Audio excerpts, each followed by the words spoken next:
तो कहानी की शुरुआत में हम एलन नाम के एक आदमी को देखते हैं जो एक इंश्योरेंस ब्रोकर था और अपने कंप्यूटर पर वीडियो गेम खेलने में लगा हुआ था। तभी उसकी पत्नी मैरी उसे कॉल करके याद दिलाती है कि हमें घर देखने जाना है। इस पर एलन तुरंत ही अपनी कार में बैठकर उस घर को देखने के लिए निकल पड़ता है। वहीं दूसरी तरफ हम मैरी और एक रियल एस्टेट एजेंट फ्रैंक को देखते हैं। वो उसी घर के बाहर एलन का इंतजार कर रहे थे। एलन के वहाँ पहुँचते ही फ्रैंक उन दोनों को पूरा घर दिखाता है, जहाँ वो सबसे पहले उन्हें लिविंग रूम, फिर किचन और आखिरी में बेडरूम दिखाता है। इसी दौरान बेडरूम की बालकनी से देखने पर मैरी को एक पुरानी कार दिखाई देती है, जिसके बारे में पूछने पर फ्रैंक कहता है कि उन लोगों के शिफ्ट होने से पहले मैं इस कार को यहाँ से हटवा दूंगा। जिसके बाद वो लोग कुछ देर और इस घर को अच्छे से देखते हैं। ये घर काफी बड़ा था, जिसकी वजह से एलन थोड़ा कंफ्यूज हो जाता है कि उसे इतने बड़े घर की जरूरत है भी या नहीं, क्योंकि इतने बड़े घर में सिर्फ दो लोग यानी एलन और उसकी पत्नी मैरी को ही रहना था। अब एलन को इस तरह कंफ्यूज होता देख फ्रैंक को लगता है कि शायद वो लोग इस घर को नहीं खरीदेंगे। इसलिए फ्रैंक उनसे कहता है कि मैं आपको इस घर के एक सीक्रेट के बारे में बताता हूँ। वो उनको बताने लगता है कि दरअसल इस घर में एक ऐसी खासियत है जो दुनिया के किसी भी घर में नहीं है। इतना कहता हुआ वो एलन और मैरी को घर के बेसमेंट में जाने के लिए बने एक गड्ढे के पास ले जाता है, जिसे देखकर मैरी कहती है कि क्या तुम हमें सीवर दिखाने लाए हो? जिसके जवाब में फ्रैंक कहता है कि ये कोई सीवर नहीं है, बल्कि इस घर के बेसमेंट में पहुंचने का रास्ता है और इसकी खासियत जानने के लिए आप दोनों को मेरे पीछे आना होगा।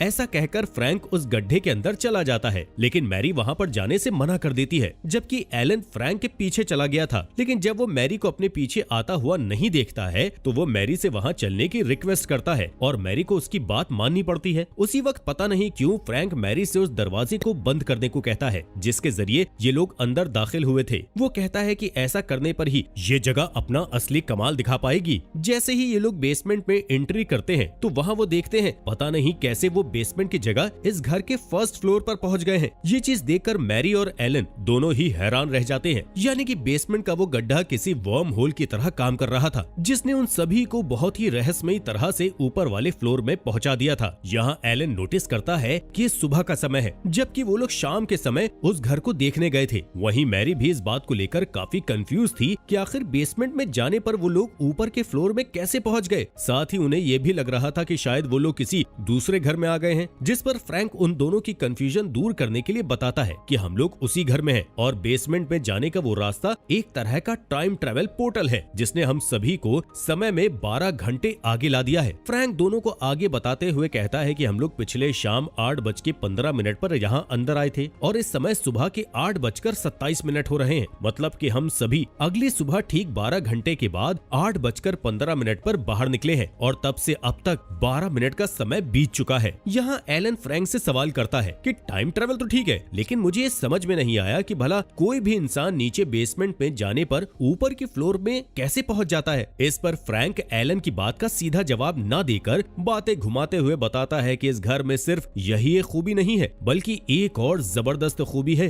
वो आगे कहता है कि इस घर को खरीदने के लिए कई लोग तैयार खड़े हैं, इसलिए आप लोग जल्द से जल्द फैसला करो कि इस घर को लेना है या नहीं। ये सारी चीजें बताकर फ्रैंक वहाँ से चला जाता है, जिसके बाद मैरी एलन से कहती है कि हम लोग घर पहुंचकर आपस में बात करके फैसला करेंगे कि हमें ये घर लेना चाहिए या नहीं। खैर, जैसे ही मैरी अपनी गाड़ी स्टार्ट करती है, वैसे ही वो दो बच्चों को रोड पार करते हुए देखकर कुछ सोच में पड़ जाती है। जिसके बाद ये सीन कुछ दिन आगे शिफ्ट होता है और हम ये जान पाते हैं कि एलन और मैरी ने वो घर खरीद लिया, जहाँ ये लोग तुरंत ही मूव कर गए। इस घर में पहुँचते ही एलन एक कैट को देखता है और उसे पेट की तरह अपने साथ रखने का फैसला करता है। वहीं दूसरी तरफ मैरी को हम घर के अंदर उसी टाइम पोर्टल के पास देखते हैं, जहां सारा सामान ठीक से लग जाने के बाद एलन और मैरी इस नए घर को लेने की खुशी में एंजॉय वगैरह करके सो जाते हैं। अगले दिन एलन अपने बॉस जिराल्ड और उसकी गर्लफ्रेंड जेनी को अपने घर में इनवाइट करता है, जिस दौरान जिराल्ड की नजर उसी पुरानी कार पर पड़ती है, जिसे अब तक फ्रैंक ने वहाँ से हटवाया नहीं था। क्योंकि जिराल्ड को कार काफी पसंद थी, तो वो एलन से कहता है कि तुम इस कार को रिपेयर करवा कर इसे इस्तेमाल करो, क्योंकि ये बहुत ही अच्छा मॉडल है। लेकिन एलन को कार का कुछ खास शौक नहीं था, इसलिए वो जिराल्ड की बातों पर ज्यादा ध्यान नहीं देता। इसी बीच जिराल्ड की गर्लफ्रेंड जेनी एलन से मैरी के बारे में पूछती है, क्योंकि जब से वो लोग आए हैं तब से मैरी उन्हें कहीं नजर नहीं आई। इसके जवाब में एलन कहता है कि मैरी घर के अंदर है और दूसरी साइड मैरी को हम उसी टाइम पोर्टल वाले बेसमेंट से बाहर निकलते हुए देखते हैं, जो दरअसल पिछली रात ही उसके अंदर गई थी और अब जाकर वो बाहर निकली है। मैरी बाहर आके सभी से ये कहती है कि मैं नहा रही थी, जिसके बाद इन सभी को हम डिनर करते हुए देखते हैं, जिस जिस दौरान जेनी के जबरदस्ती करने पर जिराल्ड अपना एक सीक्रेट सबके सामने शेयर करता है। वो बताता है कि मैंने हाल ही में एक इलेक्ट्रॉनिक पार्ट का ट्रांसप्लांट ऑपरेशन करवाया है, जिसे मैं अपने स्मार्टफोन के जरिए आसानी से कंट्रोल कर सकता हूँ। यहाँ जिराल्ड का ये राज सुनकर एलन का भी मन करता है कि वो भी इस घर के टाइम पोर्टल के बारे में सबको बताए, लेकिन इससे पहले कि वो जिराल्ड को बताना शुरू करता, मैरी उसकी बात काट देती है, क्योंकि वो नहीं चाहती थी कि उनके इस राज के बारे में किसी और को भी पता लगे। दरअसल जब फ्रैंक मैरी और एलन से ये कह रहा था कि इस घर में टाइम पोर्टल के अलावा एक और भी खूबी है, तो उसने बताया था कि जो भी इस टाइम पोर्टल के जरिए बेसमेंट में जाएगा, हर बार उसकी उम्र 3 दिन और घट जाएगी, मतलब कि वो 3 दिन जवान हो जाएगा। यही वजह थी कि मैरी ने एलन को एक घर लेने के लिए फोर्स किया, ताकि वो इस पोर्टल के जरिए जवान हो सके। इसके कुछ देर के बाद जब जिराल्ड और जेनी अपने घर के लिए निकल जाते हैं, तो मैरी एलन से कहती है कि आओ हम दोनों साथ में बेसमेंट में चलते हैं, जिसके जवाब में एलन बोलता है कि मुझे कल ऑफिस जाना है, इसलिए मैं सोने के लिए जा रहा हूँ। यहाँ एलन के इस तरह मना करने से मैरी गुस्सा होकर अकेले ही उस पोर्टल के अंदर चली जाती है। जिसके बाद अगली सुबह जब एलन ऑफिस के लिए निकलने वाला था, तो वो उस पोर्टल से बाहर आने वाले रास्ते पर जाके मैरी से बताता है कि मैं ऑफिस जा रहा हूँ। उसे यहाँ लग रहा था कि मैरी को उसकी आवाज सुनाई देगी। इधर ऑफिस में जब एलन किसी क्लाइंट से बात कर रहा होता है, तभी उसके बॉस जिराल्ड की असिस्टेंट आकर उससे कहती है कि जिराल्ड ने उसे अपने केबिन में तुरंत बुलाया है, इसलिए एलन तुरंत जिराल्ड के पास जाता है। जहाँ पहुँचते ही वो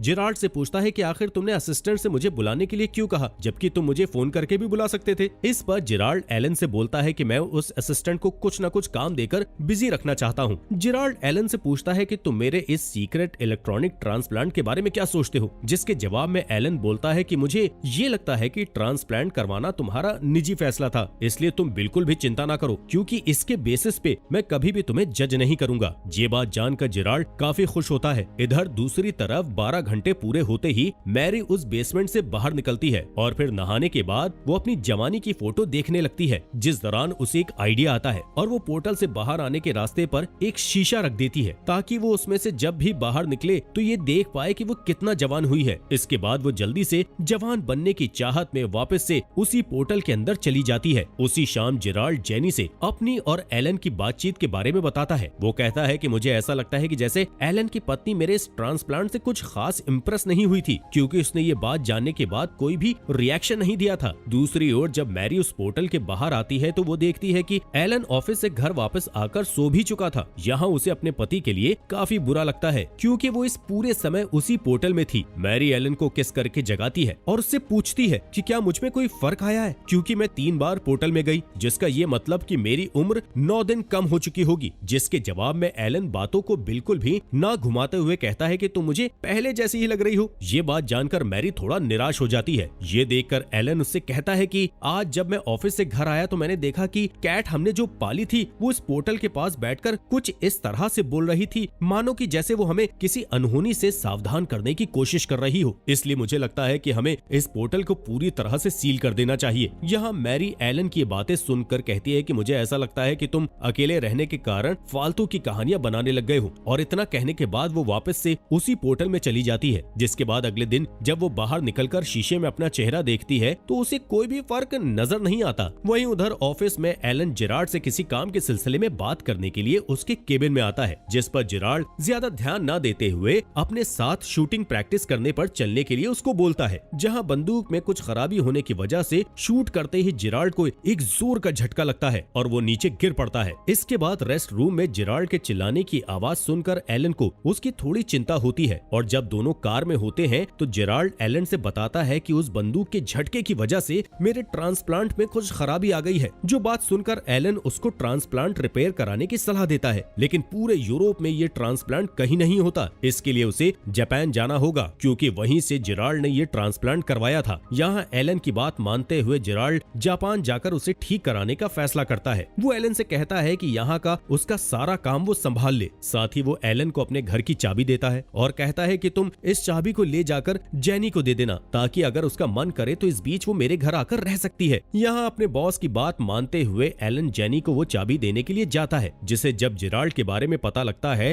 तो उसे शक होता है कि जिराल्ड किसी दूसरी लड़की के साथ कहीं बाहर गया होगा। और क्योंकि जेनी जिराल्ड की गर्लफ्रेंड है तो वो भी उसी की तरह किसी और के साथ रोमांस कर सकती है। यहाँ जेनी का इशारा एलन की तरफ था, पर क्योंकि एलन एक शादीशुदा आदमी था तो वो चुपचाप वहाँ से जेनी की बातों को नजरअंदाज करके चला जाता है। है। दूसरी साइड मैरी इस पोर्टल में कुछ और बार जाने के बाद भी जब अपने चेहरे में कोई फर्क नहीं देखती तो उसे इस पोर्टल पर थोड़ा शक होता है और वो किचन से एक सड़ा हुआ सेब लेकर वापस से उसी पोर्टल में चली जाती है। यहाँ दरअसल उसका प्लान ये था कि जब वो 12 घंटों के बाद बाहर निकलेगी तब ये एकदम से फल ताजा हो चुका होगा। इसमें ये चीज साबित हो जाएगी कि ये पोर्टल अपना अच्छे से काम कर रहा है या नहीं। इसके बाद एलन जब घर पहुंचता है तो वहाँ मैरी ने उसके लिए एक नोट छोड़ा था जिसमें लिखा हुआ था कि मैं तुमसे अब कल मिलूंगी। यहाँ एलन को ये समझ में नहीं आ रहा था कि आखिर मैरी किस कल की बात कर रही है, क्योंकि अब वो पहले से भी ज्यादा वक्त उसी बेसमेंट में बिता रही थी। एलन ये बात मैरी से वॉइस मैसेज के जरिए पूछता है। वहीं अगली शाम जब एलन सो रहा था तो मैरी उसे जगाकर वही सेब दिखाते हुए कहती है कि जब मैं सेब को अपने साथ ले गई थी तब ये सड़ा हुआ था, लेकिन अब ये पहले की तरह एकदम ताजा हो गया है, जिसका ये मतलब है कि इस टाइम पोर्टल के जरिए सच में उम्र कम की जा सकती है। इसके जरिए हम दोनों हमेशा जवान बने रहने के साथ साथ अमर भी हो सकते हैं। मैरी एलन से आगे कहती है कि तुम किसी से भी इस घर के राज के बारे में न बताना, जिस बात पर एलन को गुस्सा आ जाता है और वो कहता है कि मेरे पास करने के लिए इससे भी जरूरी काम है। यहाँ पर दोनों पति पत्नी में बहस होने लगती है, जिस दौरान जैसे ही एलन उस सेब की एक बाइट लेता है वैसे वो देखता है कि उसके अंदर चींटियां भरी हुई हैं। इस चीज को देखकर एलन को मैरी की फिक्र होने लगती है और इसलिए वो तुरंत मैरी को लेकर एक डॉक्टर के पास पहुंचता है, जहां वो डॉक्टर से सवाल करता है कि क्या ऐसा मुमकिन है कि किसी इंसान की स्किन के अंदर ढेर सारी चींटियां भरी हों।